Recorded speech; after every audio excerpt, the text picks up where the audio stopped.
आज हम एक ऐसी कहानी सुनेंगे जो दिल को छू जाती है।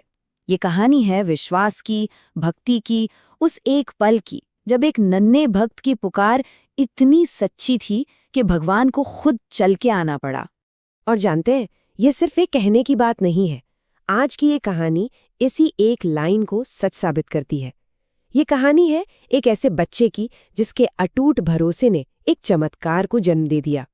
तो कहानी का हीरो है एक छोटा सा बच्चा जिसका नाम था गोपाल। उसकी दुनिया बहुत बहुत छोटी थी, लेकिन उसका नियम और उसकी श्रद्धा वो बहुत बड़ी थी। चलिए देखते हैं कि उसका हर दिन गुजरता कैसे था। ये कहानी है गोपाल की। एक छोटा सा गांव और उसी में एक छोटी सी झोपड़ी, बस यही था उसका घर। दुनिया में अपना कहने वाला कोई नहीं था। उसका अगर कोई सहारा था तो वो था उसकी झोपड़ी के कोने में बना एक छोटा सा मंदिर जिसमें उसके प्यारे ठाकुर जी रहते थे। गोपाल का हर दिन एक ही नियम से शुरू होता और उसी पर खत्म। वो रोजाना बस एक रोटी बनाता था और वो पहली रोटी हमेशा अपने ठाकुर जी के लिए होती थी। वो भोग लगाकर बैठ जाता और बड़ी मासूमियत से इंतजार करता कि अब भगवान आएंगे और रोटी खाएंगे। हर रोज वो बस यही कहता था, ठाकुर जी पहले आप खाओ फिर मैं खाऊंगा। इन सीधे साधे शब्दों में उसका पूरा विश्वास, उसकी सारी भक्ति छिपी थी। उसे पक्का यकीन था कि जब तक ठाकुर जी भोग नहीं लगाएंगे वो भी अन्न का एक दाना नहीं खाएगा। लेकिन कहते हैं ना, सच्चे विश्वास की परीक्षा तो होती ही है। और अब कहानी एक ऐसे मोड़ पर आती है जहां गोपाल की अटूट भक्ति के सामने खड़ी थी उसकी असहनीय भूख। फिर एक दिन ऐसा आया और फिर दूसरा दिन भी बीत गया। गोपाल को कुछ खाए हुए पूरे 2 दिन हो चुके थे। अब शरीर की जरूरतें उसके विश्वास पर भारी पड़ने लगी थीं।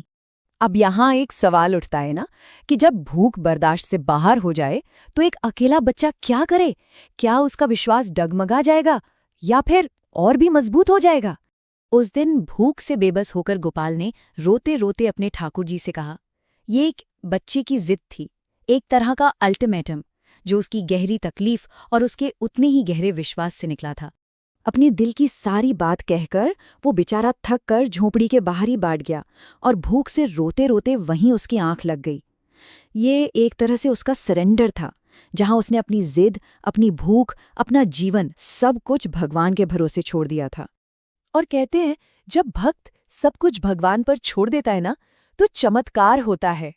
अब कहानी का वो हिस्सा शुरू होता है जिसका सबको इंतजार था, भगवान का खुद आना।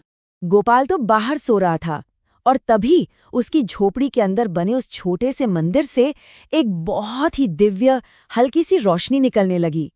ये इशारा था कि कुछ बहुत अलौकिक होने वाला है। और फिर उस रोशनी के बीच से स्वयं भगवान श्री कृष्ण प्रकट हुए। उन्होंने मुस्कुराते हुए वो रोटी उठाई जिसे गोपाल ने भोग में रखा था और उसे खाने लगे। जरा सी हलचल हुई तो गोपाल की नींद खुल गई। जब उसने झोपड़ी के अंदर झांका तो अपनी आंखों पर यकीन ही नहीं कर पाया। उसके ठाकुर जी सच में रोटी खा रहे थे। वो हैरानी और खुशी से चिल्लाया और दौड़ता हुआ अंदर गया। और इस पर भगवान ने जो जवाब दिया वही इस पूरी कहानी का सार है। उन्होंने कहा, मैं तो रोज आता था, लेकिन अदृश्य रूप में, पर आज तुम्हारा विश्वास, तुम्हारी पुकार की सच्चाई इतनी गहरी थी कि उसने मुझे साकार रूप में आने पर मजबूर कर दिया। इस एक दिव्य अनुभव ने गोपाल की जिंदगी को हमेशा हमेशा के लिए बदल दिया।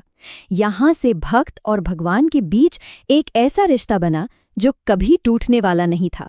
पता है, उस दिन के बाद गोपाल को फिर कभी अकेलेपन का एहसास नहीं हुआ। उसे ये यकीन हो गया था कि उसके ठाकुर जी हमेशा, हर एक पल उसके साथ हैं।